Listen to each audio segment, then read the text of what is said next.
রাজশাহীর গোদাগাড়ী উপজেলার অন্তর্গত প্রত্যন্ত একটি গ্রামাঞ্চল বামনাহাল ইউনিয়ন। কৃষিপ্রধান এই অঞ্চলটি বরেন্দ্র ভূমি নামে সমাদৃত।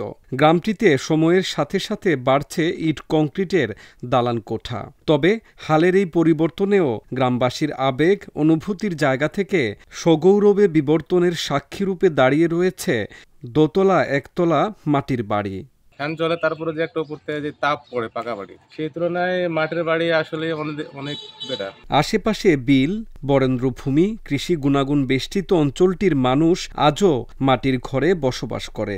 আর্থিক দৈন্যতা নয়, বরং গ্রাম বাংলার ঐতিহ্য আর ভালোবাসার টান থেকেই আজও তারা টিকিয়ে রেখেছে মাটির ঘর। কাঁচা বাড়িতে হচ্ছে থাকে আরাম। আপনার গরমের টাইমে আপনার লাগবে ঠান্ডা, শীতের টাইমে আপনার গরম লাগবে। গ্রামবাসীরা বলছেন, অভাব বা সামর্থ্যহীনতা থেকে নয়, বরং গর্বের সঙ্গে বাংলাদেশে একসময় প্রচুর ব্যবহার হতো মাটির ঘর। এই ঘরে থাকার বিষয়টি ছিল স্বাচ্ছন্দ্যের। মাটির ঘর শীত ও গরম মৌসুমে আরামদায়ক। এই কারণে দরিদ্র মানুষের পাশাপাশি বিত্তবানরাও একসময় মাটির দ্বিতল বাড়ি তৈরি করতেন। চৈত্র মাসে অনেক আবহাওয়া গরম থাকার জন্য আমাদের পল্লী এলাকাতে কিন্তু এই কাঁচা বাড়িটাই খুব বেটার বলে মনে হচ্ছে। যে আবহাওয়াটা খুব গরমের টাইমে শীতল থাকে, আরাম স্বস্তি বোধ করা যায়।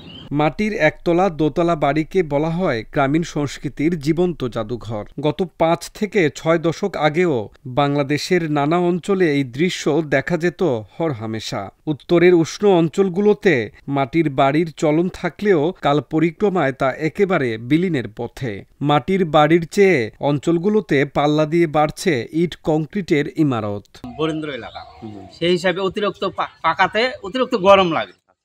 এই গরমের কারণে মাটির বাড়িতে একটা সুবিধা হয় কি যে তাপটা আর অতিরিক্ত লাগে না, ঠান্ডা লাগে। এখনও মাটির দোতলা এমনকি ৩ তলা বসত বাড়ির দেখা মেলে উত্তর জনপদের নওগাঁ, চাঁপাইনবাবগঞ্জ, বরিন্দো, নাচল, দিনাজপুর ও তানোর এলাকায়।